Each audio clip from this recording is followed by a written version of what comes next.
범사에 감사하시기 바랍니다. 감사가 넘치는 인생이 되기를 주의 이름으로 축원합니다. 감사의 표정을 한번 줘볼까요? 감사 표정. 여러분 감사할 때 어떤 표정을 짓나요? 감사 표정. 우리 서정재 성도님 감사 표정. 마스크를 썼지만 감사 표정 굉장히 중요합니다. 제가 목회를 하면서 수많은 사람들을 영적으로 상담하고 수많은 사람들에게 설교를 하고 그렇게 목회를 해왔는데 놀라운 것은요, 감사를 많은 사람들이 성도임에도 불구하고 잃어버리고 살더라고요. 그러면 여러분, 감사를 잃어버리면 얼굴에 특징이 나타납니다. 주름이 많아집니다. 나이가 들면서 주름이 안 생길 수는 없어요. 그러나 과도하게 주름이 많다는 것은 스스로 진단하면 내가 감사 없이 살았구나 이렇게 보시면 틀림이 없습니다. 그래서 여러분, 감사는요 하나님의 능력의 다리미와 같습니다. 감사가 여러분의 인생에 주름을 펴냅니다. 그래서 감사하면 여러분의 얼굴의 주름도 펴지고요, 인생의 주름도 펴집니다. 여러분의 인생에 이런 은총이 있기를 바랍니다. 감사로 펴세요. 여러분의 인생 지금 다 쭈그러졌잖아요. 다 주름 잡혔고, 얼굴을 봐도 주름 잡혔고, 집안을 들여봐도 쭈그러져 있고, 일터를 봐도 쭈글쭈글하고 뭐 번듯한 게 없으면 여러분, 어떻게 이런 문제들을 해결할 수 있을까? 여러분, 감사하세요. 감사하세요. 감사하면 펴집니다.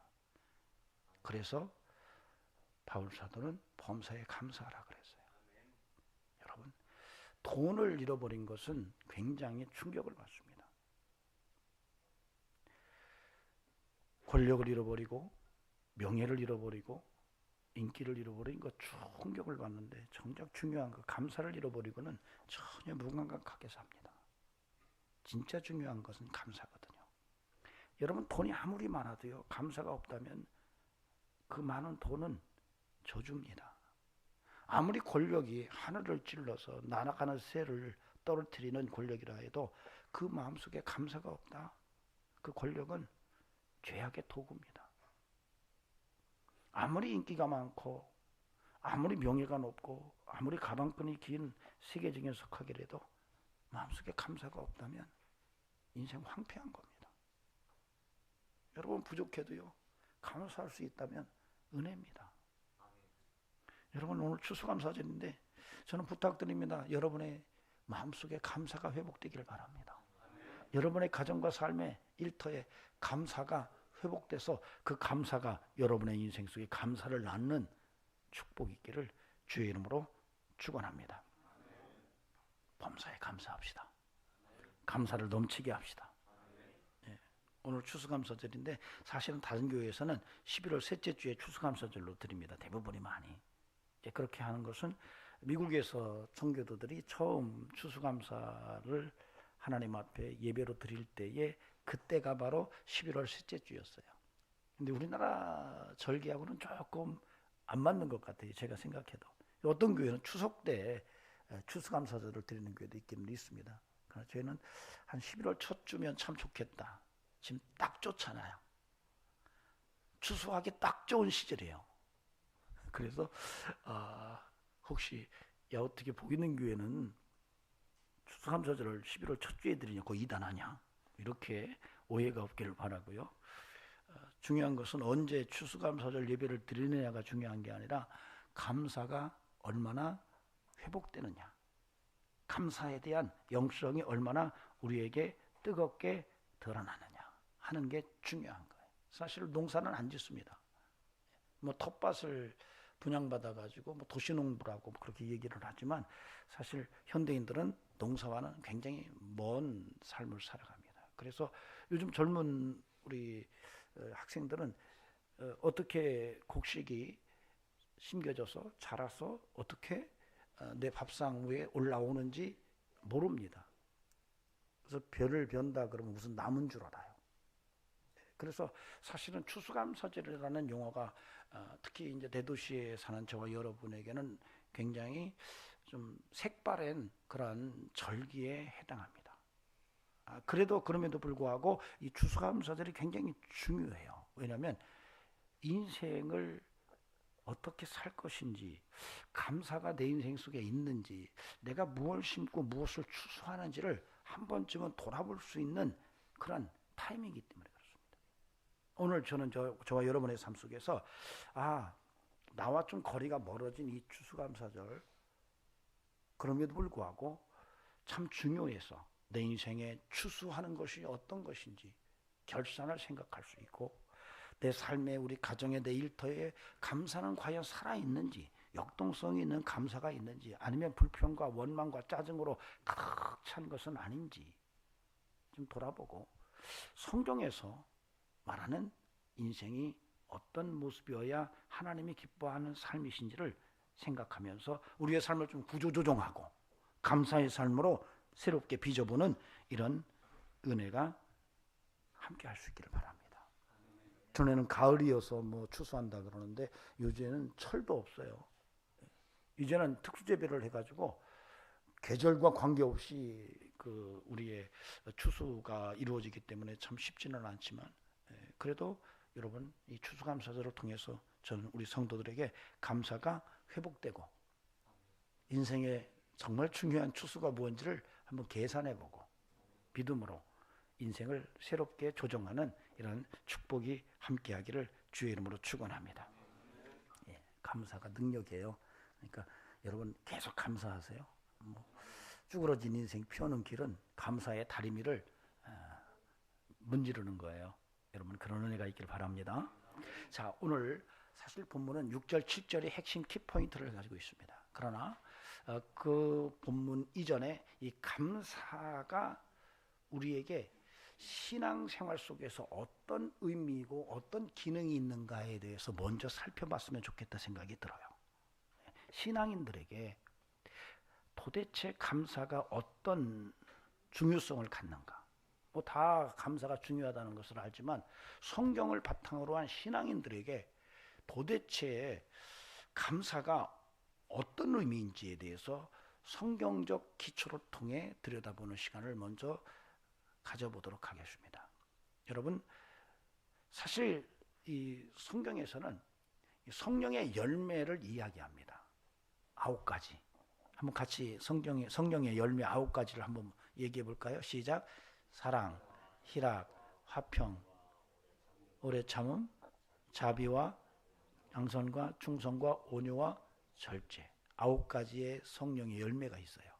참 교회는 이 성령의 9가지 열매를 굉장히 중요하게 다룹니다. 그래서 목사님들이 설교할 때마다 성령의 열매를 맺어라 라고 막 얘기를 해요. 근데 여러분 좀 이상하지 않아요? 감사가 거기에 빠졌다는 겁니다. 왜 성령의 열매가 굉장히 중요한 건데 거기에서 감사가 빠져 있을까라고 하는 게 저한테는 목사로서 굉장히 놀라운 일이었어요. 여러분 그 생각 안 해보셨나요? 성령의 열매가 9가지 정말 좋은 것만 다 모아놨는데 왜 감사가 빠졌을까? 그러면 감사가 덜 중요하고 의미가 덜하다는 얘기인가? 근데 바울은 너희가 범사에 감사하라고 그랬거든요. 이거 뭐지? 범사에 감사하라고 말은 해놨는데 성령의 열매 속에는 포함이 안 돼 있어요. 이게 왜 그럴까라고 하는 것이 사실 저한테는 굉장히 의문점이었습니다. 그런데 이게 의미가 있어요. 성령의 열매 속에서 감사가 배제된 것은 굉장히 깊은 의도가, 하나님의 의도가 담겨져 있는 거예요. 여러분 사실은 성경을 여러분이 계속 찾아서 읽어보면요, 감사라는 용어가 성경 구절 속에서 용례로 쓰여질 때에 거의 대부분이 하나님과 연결되어서 쓰여집니다. 사람과의 관계 속에는 거의 극소수예요. 거의 대부분이 구약에서는 거의 100%에 가깝게 하나님과 연결되어서 감사가 쓰여집니다. 아주 독특해요. 그러니까 사람에게 감사하라 막 이런 얘기가 아니에요. 굉장히 제의적인 용어입니다. 그래서 시편에서 많은 시인들이 하나님을 찬양하고 감사하는 이런 노래들을 많이 기록으로 남겼어요. 그래서 야, 독특하구나. 이 감사라고 하는 것이 하나님과 관계돼서 쓰여지는 아주 깊은 의미를 담고 있구나라는 생각이 드는 것입니다. 자, 그런 면에서 봤을 때는 이것은 어쩌면 하나님의 창조 원리 속에서 인간이 가장 바탕 속에 기본적으로 갖춰야 될 삶의 태도다라고 생각이 드는 거예요. 감사는 하나님이 인간을 창조하시고 어떤 특별한 계기를 통해서 감사하라 이렇게 말한 것이 아니라 본성적으로 살아가면서 인생에서 감사를 해야 되는 이런 아주 중요한 핵심 주제가 감사라는 생각이 든다는 겁니다. 자, 그런 것으로 보면은 감사는 모든 인류가 아주 본능적으로 그리고 아주 기본적으로 잃어버리면 안 되는 삶의 중요한 포인트라는 거예요. 근데 중요한 것은요, 성경에 보면은 믿음이 있는 사람하고 믿음이 없는 사람하고 다 동일하게 적용되는 원칙들이 있습니다. 하나님께서는 우주 만물을 창조하시고 자신의 형상대로 사람을 지으시고 그 사람들에게 만물을 다스리고 통치하고 축복된 삶을 살으라고 명령을 하셨는데, 그런 과정 속에서 아주 독특한 몇 가지가 있어요. 믿음과 관계없이 온 인류가 지켜내야 되는 삶의 모습이, 그 원칙들이 적용됩니다. 그걸 창조 원칙이라고 그래요. 창조 원칙이 있어요. 하나님의 창조 원칙. 이것은 믿든 믿지 않든 다 적용이 돼요. 쉽게 말하면 심은 대로 거둔다. 성경은 굉장히 중요한 주제로 심는 대로 거두는 삶을 말하는데, 이것은 믿음의 사람도 그런 원칙이 적용되지만 믿지 않는 사람도 그 원칙이 정확하게 적용이 돼요. 이런 걸 창조 원칙이라고 말합니다. 그렇다면 다시 말한다면 이 감사는 하나님의 창조의 원칙에 해당하기도 한다라고 보여지는 거예요. 여러분, 성령의 열매는 믿음이 있는 사람이 뭔지를 압니다. 그렇죠? 최경수 집사님, 성령의 열매, 안 믿는 사람이 성령의 열매가 뭔지 알아요? 아니, 목사님, 믿는 나도 모르는데 뭐 이러는 판인데 안 믿는 사람이 성령의 열매가 뭔지 알까요? 몰라요. 그러니까 성령의 열매는 믿는 사람이 아는 영역이라고 한다면 감사는 그렇지 않다는 거예요. 믿지 않는 사람도 적용이 가능하다라는 얘기예요. 그래서요, 믿음 없어도 감사하고 살면 인생이 변하게 되어 있습니다. 여러분, 예수 안에 믿음이 없어도 여러분 그냥 감사요, 감사요. 이렇게 늘 입만 열면 감사합니다. 땡큐. 인생 달라지게 되겠습니다. 제가 어떤 목사님이 미국에 유학 갔다가 공부는 못하고 슈퍼에서 일만 하다 오셨는데, 그분이 아주 독특한 분을 한번 봤다 그래요.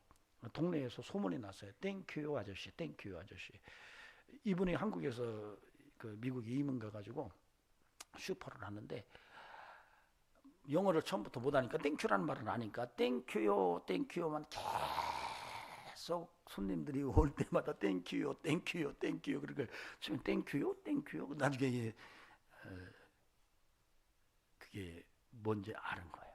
근데 그 말 한마디가 이 슈퍼를 번성하게 하는데요, 어마어마하게 확장이 됐더래요. 감사합니다 한마디가, 땡큐라고 하는 이 한마디가.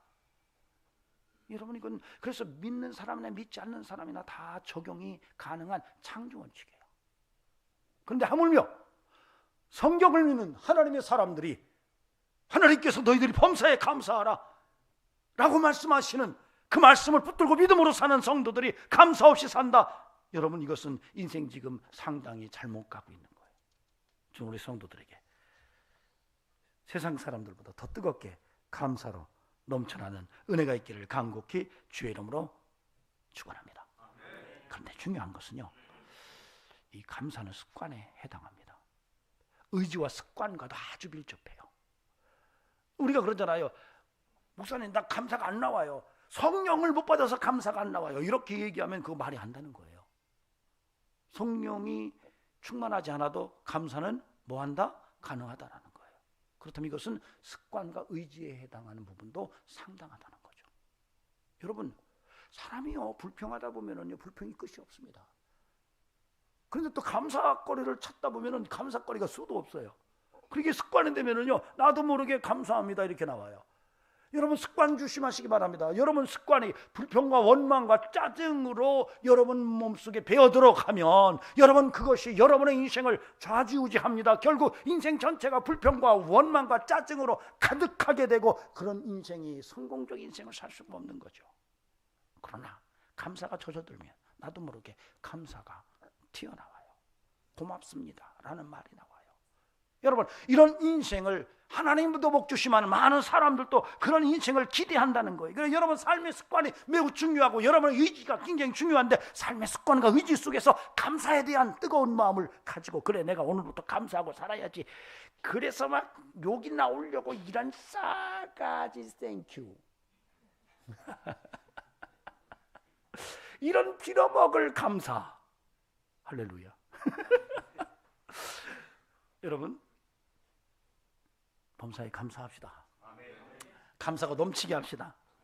하나님께서 저와 여러분을 통해서 감사를 통해서 영광 받기를 원하십니다. 하나님의 백성들이 감사가 넘쳐나야 되는데 감사가 아니라 불평과 원망이 넘쳐난다면 여러분 하나님께서 그 소리를 들으시고 얼마나 마음이 언짢으시겠어요. 하나님이 다 들으시는데 여러분 이스라엘 백성들 40년 동안 광야에서 방황합니다. 그 40년 동안 그들이 방황할 수밖에 없었던 이유가 뭔지 여러분 아시잖아요. 그들이 정탐꾼을 보내서 가나안 땅을 정탐한 후에 하나님을 믿지 못하고 원망하고 짜증하고 차라리 우리가 광야에서 죽였으면 좋을 뻔했다 했더니 하나님께서 그렇게 말씀하시는 거예요. 야 그래 너희들이 말한 대로 내가 너희에게 행할 것이다. 그래서 그들이 다 광야에서 다 죽었어요.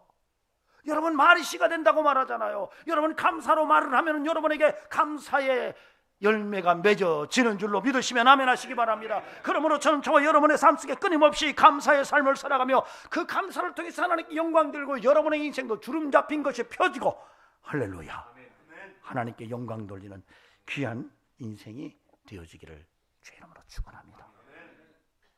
여러분 운동도요 반복함이 자꾸 늘어납니다. 그렇잖아요. 골프도요 자꾸 치면요 못 치는 골프지만 늘어납니다. 제가 아는 목사님 한 분이 골프를 배우고 나서 아침마다 아파트에 들어가서 골프를 쳤는데 친다고 그러더라고요. 제가 스크린에서 치는 이렇게 봤는데 공을 못 맞춰요. 본인은 무지하게 잘 친다는데 치는 거 보니까 공을 7번을 했는데 공을 못 맞춰요. 그래서 우리가 다 웃었어요. 근데 1년 후에 보니까요 너무 잘 치는 거예요. 는 거예요. 많이 치니까. 우리 이용혜 집사님 낚시질도 많이 하면 듭니다. 여러분 낚시질도요 초짜는요 찌가 움직여도 이게 물었는지 놓는지 모르지만 고수들은 딱 보는 순간에 아 이건 큰 고기다 작은 고기다 이것은 피렘이다 이건 월척이다까지 다 합니다. 무슨 그 망원경을 물속에 집어넣고 보는 것처럼 봐요. 늘어서 그래요. 감사도요 늡니다. 불평도 늘고요. 어느 성향으로 여러분이 사시는지 한번 보시기 바랍니다. 여러분 저는 저와 여러분의 삶이 감사가 늘어나서 정말로 감사가 넘치는 인생이 되기를 주의 이름으로 축원합니다. 여러분 도시민들이 농토에 가서 일을 해요. 일하고 오면 막 아우 죽겠어요. 목사님 너무 온몸이 뭐 아유 죽겠어요. 그냥 몸살 날 것 같아요. 왜 그럴까요? 일근육이 없어서 그래요. 여러분 농부들은 데려다 사무실에 앉혀놓으면 죽으려고 그래요. 왜요? 그 앉아있는 일근육이 없어서 그래요. 여러분 감사도 일근육입니다. 감사 근육이 여러분에게 강해야 돼요. 그래서 여러분 어떤 상황 속에서도 감사할 수 없는데도 감사가 가능하도록 여러분의 감사의 근육을 키워서 하나님 나라의 영광을 돌리고 여러분의 인생도 영혼이 잘 되고 범처가 잘 되고 강건케 되는 역사를 만들어내는 이런 은총이 함께하기를 주의 이름으로 축원합니다. 체로키 인디언들이 그렇게 이 손자들에게 말한대잖아요. 백엔머리 이야기죠. 할아버지가 손자들에게 야 우리 마음속에는 2마리 늑대가 산단다. 이 2마리는 굉장히 서로 대조적인 늑대인데 한 놈은 악마 같은 놈이고 한 놈은 굉장히 선한 놈이야. 그 악마 같은 놈은 분노와 질투와 슬픔과 후회와 탐욕과 교만과 분개와 자기연민과 죄의식과 열등감, 거짓, 허영, 잘난 체하는 그런 것들로 가득해. 그러나 선한 놈은 기쁨과 평화와 사랑과 희망과 친절과 선의와 고요함과 겸손함과 동정심과 관대함과 진실과 연민과 신뢰가 많지. 그 두 마리 늑대가 너 안에도 산단다. 손자가 그 얘기를 듣고 묻는 거예요. 할아버지에게. 할아버지, 그 두 늑대가 싸우면 누가 이겨? 어떤 늑대가 이겨? 할아버지가 말합니다. 네가 먹이를 주는 늑대가 이긴단다. 여러분 안에 불평이 있을 수 있어요. 여러분 안에 감사도 있어요. 어느 쪽에 먹이를 주느냐에 따라서 인생이 달라질 수 있어요. 이제는 저와 여러분의 삶 속에 불평에 자꾸 먹이를 주어서 그 불평이 힘을 내서 여러분의 인생을 집어삼키는 게 아니라 감사의 먹이를 끊임없이 공급해서 감사가 여러분의 삶을 정말 감사의 인생으로 바꿔놓는 이런 은총이 함께하기를 간곡히 소망합니다. 다음으로 우리가 오늘 말씀을 통해서 들여다볼 귀한 메시지는 6절 7절입니다. 여러분 6절 7절 한번 같이 읽어보시도록 하겠습니다. 시작. 그러므로 너희가 그리스도 예수를 주로 받았으니 그 안에서 행하되 그 안에 뿌리를 박으며 세움을 받아 교훈을 받은 대로 믿음에 굳게 서서 감사함을 넘치게 하라. 아멘. 7절 마지막에 보면은 믿음에 굳게 서서 감사함을 넘치게 하라. 감사함이 넘쳐야 된대요. 저는 우리 성도들에게 감사가 넘쳐나기를 바랍니다. 대부분이 아이고 목사님 돈이 좀 넘쳤으면 좋겠어요. 그렇게 얘기를 해요. 아이고 목사님 정말 그 권력이 좀 넘쳐났으면 좋겠어요. 뭐 이렇게 얘기할 수도 있어요. 그런데 여러분 더 중요한 것은 감사가 넘쳐야 돼요. 바울이 그러는 거예요. 야, 너의 인생 속에 믿음 안에서 감사가 넘치게 해라. 이렇게 말하는 거예요. 여러분께 이런 은혜가 정말 영적으로 보존이 돼서 여러분에게 감사가 넘쳐나는 믿음의 역사가 함께하기를 간곡히 부탁을 드립니다. 사실 추수감사절은 우리가 대표성의 날입니다. 여러분 범사에 감사가 그렇지만 됩니까? 가만히 있어 누구한테 물어볼까? 우리 이만수 집사님 범사에 감사가 되십니까? 안 된다. 예, 우리 집사님 조금 얼굴 좀 피셔야 돼. 다리미를 감사 다리미를 가지고 얼굴에 그때 오늘 가가지고 다리미 해가지고 또 얼굴 화상 입지 마시고. 사실 인생을 살다 보면요 감사할 날보다요 화가 나고 눈물 흘리고 뭐 정말 열불 날 때가 더 많은 것이 우리 인생이잖아요. 그래서 이거 뭐지? 이 범사에 감사하래. 그런데 추수감사절은 또 뭔 의미를 우리에게 주고 있는 거야? 이렇게 말하면은요 여러분 이 대표성의 날이라는 게 있습니다. 예를 들어서 생일날. 자, 생일날은 어때요? 생일날 굉장히 기념을 하잖아요. 아닌가요? 여러분 생일 안 지키세요? 네. 생일처럼 네 인생 풍성했으면 좋겠다. 그래서 그날 축하해주고 박수 쳐주고 음식도 의미 있는 거 사주고 그러죠. 어버이날 여러분 매일 부모에게 정말 어버이날처럼 효도하고 싶지만 그게 안 되는 거예요. 그래서 한 날을 정해서 우리의 최선의 효를 그날 부모에게 표현하는 거예요. 뭐 그것도 안 하는 분도 있지만 이런 걸 대표성의 날이라고 말합니다. 어린이날. 어린이날은 어린이들 안 때려요. 뭐 사달라면 다 사주고 그날 기억했다가 정말 평소에 갖고 싶어 했던 거 사주고 그럽니다. 매번 그렇게 사주나요? 그런 형편이 되십니까? 아니에요. 대표성의 날을 정해놓고 우리 아들아 잘 들어라. 오늘 어린이날인데 네가 원하는 이거 사왔어.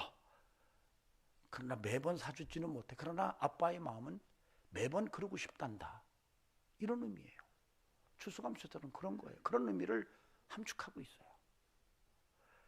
매일 감사하고 살고 싶지만 그게 잘 안 되니까 오늘만이라도 감사하고 살자는 얘기예요. 아멘 안 하시네. 오늘만이라도 감사 하면서 사시기 바랍니다. 아멘. 예. 지나가다가 집 앞에 서 있는 신호등한테도 감사를 할 수 있었으면 좋겠어요. 여러분 그 신호등 없었으면 여러분 교통사고 날 수 있었거든요. 여러분 집 앞에 심겨져 있는 그 은행나무 철 따라 은행을 떨어뜨려서 밟으면 무슨 냄새나는 이런 은행나무에게도 고마움을 표할 줄 아는 이런 영성, 여러분 바로 그날이 추수감사절이라고 생각한다면 여러분 오늘 하루는 감사로 가득하게 채울 수 있는 이런 영성, 이런 믿음이 우리에게 충만케 되기를 간곡히 부탁을 드립니다. 네. 괜히 지나가는 강아지 발로 차가지고 물려가지고 또 화내지 마시고 오늘 하루만이라도 여러분 가족들에게도 고맙다, 고맙다. 배우자에게 당신 참 고마워. 여러분 주변에, 여러분의 친지 가운데, 직장 동료에게, 여러분 사업장 일터의 직원들에게, 여러분 오늘만이라도, 아니 오늘이 주일이니까 그렇지 못하다면 이번 주만이라도 끊임없이 고맙다, 감사합니다라는 말을 하면서 한번 살아보는 이런 대표성의 날로 우리에게 주어졌다는 사실을 우리가 좀 인식했으면 좋겠다는 거죠. 여러분 우리가 너무 감사가 메말라 있잖아요. 대체적으로 여러분 감사가 메말라 있으면요 굉장히 힘든 인생을 살아갑니다. 제가 이제 많은 사람들에게 기도해주고 치유와 회복을 위해서 목사가 기도해 주는데 공통적인 게 있어요. 감사를 잃어버린 사람들이 깊은 육신의 질병을 갖고 있습니다. 거의 그래요. 감사를 잃어버린 사람들이 거의 깊은 육체의 질병을 안고 살아갑니다. 근데 그 감사가 살아나면 삶이 살아나요. 감사가 살아나면 육체의 연약함도 살아납니다. 그래서 여러분 감사합니다, 감사합니다, 감사합니다라는 것이 우리의 삶의 강물처럼 흘러가면 여러분 어떤 암병도 치유되는 놀라운 역사가 나타나고 여러분 여러 가지 질병들이 여러분에게서 동이 서에서 먼 것처럼 떠나가는 역사가 하나님을 통해서 우리에게 임한다는 것을 오늘 우리가 좀 알고 감사로 넘치게 하는 인생을 살아가는 성도님들 될 수 있기를 주의 이름으로 간절히 축원합니다. 오늘 분명히 말하잖아요. 믿음 안에서 감사를 넘치게 하래요. 넘치게 하래요. 여러분 넘어가면 모자란만 못하다고 말하는데 성경은 그러지 않아요. 감사만큼은 넘치게 하라는 거예요. 그래서 여러분 입만 뻥끗하면 감사하시기 바랍니다. 땡큐, 땡큐, 할렐루야, 땡큐. 계속하면 여러분 어느 날 감사할 수 있는 일들이 여러분에게 막 밀려옵니다. 여러분 끼리끼리 논다고 그러잖아요. 끼리끼리 놀아요. 제가 목회하면서 보니까 끼리끼리 놀더라고요. 목사님들도요. 그 끼리끼리 놀더라고요. 보니까 자기들이 좋아하는 사람들끼리 있더라고요. 여러분 인생이 그래요. 그러니까요 감사를 자꾸 하면은요 감사가 계속 밀려와요. 끼리끼리 놀라고 불평하고 원망을 계속하면은요 불평과 원망이 계속 들어와요. 끼리끼리 놀라고. 여러분 이 주둥아리가 문제인데 여러분 인생 바로 세우시기 바랍니다. 이제는 감사를 넘치게 한 여러분 되시기를 간절히 주의 이름으로 축원합니다. 예, 여러분 하나님께 먼저 감사하시고 그렇잖아요. 하나님께 감사하세요. 성도는 하나님께 먼저 감사하고 또 이웃들에게 주변에 많은 사람들에게도 감사하고 정말 우리가 닥치고 감사하는 이런 은총이 함께 할 수 있기를 바랍니다. 우리가 닥감 이렇게 말하죠. 닥감, 닥치고 감사. 여러분 그 누가복음 17장에 가면은 문둥병 10사람이 예수님에게 막 소를 이루집니다. 우리를 불쌍히 여겨달라고. 왜냐하면 당시에 문둥병은 사망에 이르는 병이거든요. 그래서 이 공동체 안에서 그 당시에 문둥병에 걸리면은 이 사람들은 공동체 안에 기거할 수가 없어서 구별하기 위해서 검정 옷을 입혀서 진영 밖으로 내쫓습니다. 이것을 누가 하냐면 제사장이에요. 이것이 문둥병이다 그러면 곧바로 격리합니다. 왜냐하면 다른 사람에게 이게 전염되면 안 되기 때문에. 그래서 이 10사람의 문둥병들이 뭐 한 번에 다 걸린 건 아니고 어떻게 모이다 보니까 자기들끼리 한 패거리가 됐는데 10명인 거예요. 그들이 예수님에 대한 소문을 들어요. 그래서 예수님이 지나갈 때 멀리서 소리치는 거예요. 가까이는 갈 수가 없으니까 다윗의 자손 예수야 우리를 불쌍히 여겨달라 막 소리치니까 예수님께서 너희의 질병을 제사장들에게 가서 확인하라 그래요. 즉 제사장이 문둥병 나왔어 그러면 사유할 수 있거든요. 그들이 그 말을 믿고 제사장을 찾아가는 중에 병이 났습니다. 자, 10사람이 다 나왔어요. 자, 그러면 우리는 어떻게 했어요? 감사해야죠. 아이고 감사합니다. 그럼 10명이 다 왔나요? 아니에요. 한 명만 왔어요. 한 명만 감사하러 왔고 다른 사람들은 다 사라져버렸어요. 더 급한 데가 있었겠죠. 가족을 만나러 간다든가 어떤 급한 일이, 정말 이 기쁜 소식을 전하고 싶은 그 누군가가 있어서 갔는지 몰라요. 그런데 한 사람은 그 받은 은혜가 너무 감사해서 예수님을 찾아왔어요. 그리고 엎드려서 예수님께 감사하다고 말을 해요. 그랬더니 주님이 그러세요. 9은 어디 갔냐? 주님은 10명 다 와야 되는데. 여러분, 이것은 본문이 굉장히 독특합니다. 사마리아 사람이라고 설명을 해요. 즉 다시 말하면 감사할 수 없는 사람이라고 말을 하는 거예요. 그러니까 감사할 수 없는 사람은 오히려 와서 감사했고, 마땅히 감사할 것으로 기대했던 사람들 9은 감사하러 오지 않았다는 것을 본문이 얘기해요. 어떤 이들은요, 감사의 조건이 많은데도 감사가 없어요. 근데 어떤 사람은 감사할 수 있는 조건이 거의 없는데 늘 감사로 살아요. 여러분, 열문둥이 얘기는 그 얘기를 하고 있는 거예요. 여러분, 감사할 수 없는데도 감사할 수 있어야 돼요. 그래야 감사가 넘치는 거예요. 감사할 조건이 됐기 때문에 감사한다는 것은 여러분 정말로 감사를 넘치게 할 수가 없어요. 전 부탁을 드립니다. 여러분, 살다 보면은 정말로 사망의 음침한 골짜기에서 신음할 때도 많고, 정말로 억울한 일로 입에서 피가 토하는 이런 일들을 경험할 수도 있어요. 그럼에도 불구하고 믿음의 사람들은, 하나님의 사람들은 주여, 내가 예수님의 십자가를 붙들고 감사합니다라고 한다면 여러분, 그 얽혀있는 문제들이 주의 능력과 은혜 속에서 풀어지고 복된 삶으로 나아가게 될 줄로 믿습니다. 그러므로 저는 저와 여러분의 삶 속에 그냥 닥치고 감사, 그럴 수 있기를 주의 이름으로 간절히 축원합니다. 그리고 말로 해야 돼요. 고맙습니다라고, 감사합니다 한번 해봅시다. 감사합니다. 속에 뭔 말을 담고 있어도 말을 안 하면 뭐라고 하느냐고요. 어느 부부가 싸웠대잖아요.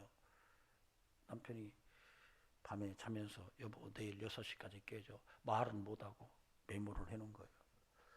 아내가 그걸 보고 일어나세요 그러고 자기도 회사에 갔어요. 아침에 깨보니까 지각한 거예요. 시간이 확 오버된 거예요. 나중에 저녁에 가서 여보 그럴 수가 있냐 했더니, 당신 나한테 나 몇 시에 깨달라고 그랬는데 일어나세요 썼어. 말하세요. 말하세요. 감사합니다라고 말하시기 바랍니다. 근데 입술로만 하지 말고 정말 진심이 있는 말을 하세요. 여보 고마워, 감사합니다. 여러분 자녀에게도 정말 감사하다라고 말할 수 있어야 돼요. 정말로 우리의 삶 속에 감사가 메마르면 안 되는 거예요. 부탁드립니다. 여러분 인생을 살아가면서 여러분 하나님께 감사하고 많은 사람들에게 감사하면서 감사를 넘치게 할 수 있기를 바랍니다. 근데 성경은 놀랍게도 기도할 때도 감사함으로 하라, 찬송할 때도 감사함으로 하라는 거예요. 여러분 고난당할 때 기도합니다. 그 고난당할 때 기도하면서 감사로 기도합니까? 하나님 왜 이런 일을 내게 주셔가지고 나를 이렇게 괴롭게 합니까 주여, 이렇게 기도하지. 근데요 진짜 감사는요, 하나님 그럼에도 불구하고 감사하고 하나님 구합니다. 여러분 이런 은혜가 저와 여러분의 삶 속에서 확인될 수 있기를 간곡히 주의 이름으로 부탁을 드립니다. 감사가 능력임을 믿으시면 아멘 하시기 바랍니다. 여러분 그래서 여러분 감사합니다라고 말할 때에 여러분 우리의 인생 속에 디톡스가 일어납니다. 여러분 우리의 인생의 독소가 떠나가게 돼 있어요. 여러분 주름 잡힌 인생이 펴집니다. 여러분 이런 은혜가 여러분 오늘 범사에 감사하라, 감사를 넘치게 하라는 하나님의 말씀 속에서 우리에게 드러나고 있습니다. 그러므로 부탁을 드립니다. 끊임없이 감사하며 감사로 감사를 만들어가는 성도가 되기를 간절히 주의 이름으로 축원합니다. 마지막으로 여러분 무엇보다도 예수 믿은 것에 대해서 감사할 수 있기를 바랍니다. 오늘 주 안에서라는 말을 반복합니다. 여러분 바울은 그렇게 말합니다. 주 안에서, 예수 그리스도 안에서 너희가 감사하라, 감사를 넘치게 하라. 여러분 예수님 때문에 감사할 수 있어야 돼요. 저와 여러분의 삶이 끊임없이 예수님 때문에 감사할 수 있다면 여러분의 인생은 영혼이 잘됨처럼 범사가 잘되고 간곡히 되는 놀라운 생명력 넘치는 인생이 될 줄로 믿습니다. 그런 역사가 이 추수감사절 아침에 여러분의 심령 가운데 가득하게 되기를 주의 이름으로 축원합니다. 기도하시겠습니다. 존귀하신 하나님, 감사 없이 살았던 우리의 인생들 오늘 회개합니다. 하나님, 감사가 우리의 인생을 변화시킴을 믿사오니 함께 하시고, 감사를 넘치게 하는 인생 살아가게 하옵소서.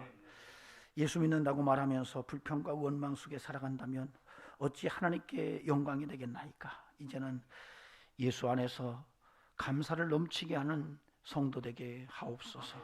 이제는 우리 구주 예수 그리스도의 은혜와 하나님 아버지의 살아계심과 성령님의 역사하심이 오늘도 감사로 하나님께 영광 돌리기 원하는 귀한 심령들에게 영원토록 함께 하시기를 간절히 축원하옵나이다. 아멘.